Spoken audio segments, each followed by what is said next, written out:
Halo semuanya, perkenalkan nama saya Sabrina Saknes Tarigan dengan NIM 122-370-019 dari Program Studi Teknik Pertambangan Institut Teknologi Sumatera.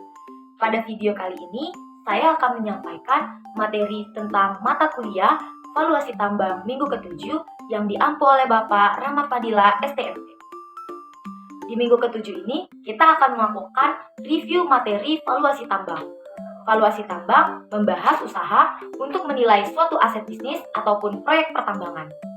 Dalam valuasi, terdapat beberapa parameter analisis keekonomian yang menjelaskan parameter-parameter keekonomian. Parameter ini meliputi asumsi harga jual, tingkat suku bunga, discount rate, porsi pendanaan, nilai tukar rupiah terhadap mata uang asing yang digunakan untuk transaksi, dan lain sebagainya. Secara umum, perkiraan biaya modal atau rule of thumb sebuah pertambangan didasarkan pada beberapa hal, yakni jenis mineralnya, metode penambangannya terbuka atau bawah tanah.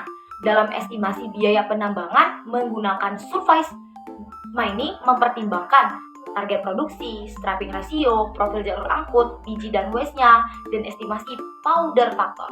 Sedangkan estimasi biaya penambangan underground mempertimbangkan desain area kerja underground-nya, biaya alatnya, pekerjanya, persediaan untuk preproduksi dan operasi, serta estimasi biaya terhadap ekspektasi pendapatan.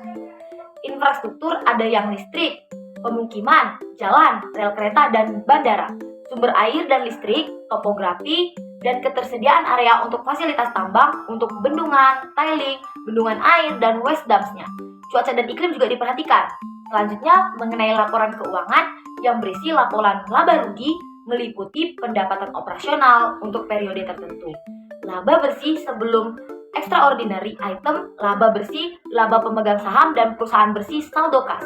Selanjutnya akan kita bahas mengenai analisis kelayakan yang menjelaskan nilai discount rate atau weighted average cost of capital atau WACC yang digunakan dan dasar untuk memperhitungkan NPF yang merupakan selisih antara pengeluaran dan pemasukan yang telah didiskon dengan menggunakan Social Opportunity Cost of Capital sebagai discount factor, serta IRR atau Internal of Rate Return adalah indikator untuk mengetahui tingkat diferensiasi dari sebuah investasi. Selanjutnya, analisis kepekaan dan resiko atau sensitivity yang menjelaskan mengenai pengaruh perubahan harga, komoditas biaya operasi, dan modal terhadap kelayakan ekonomi.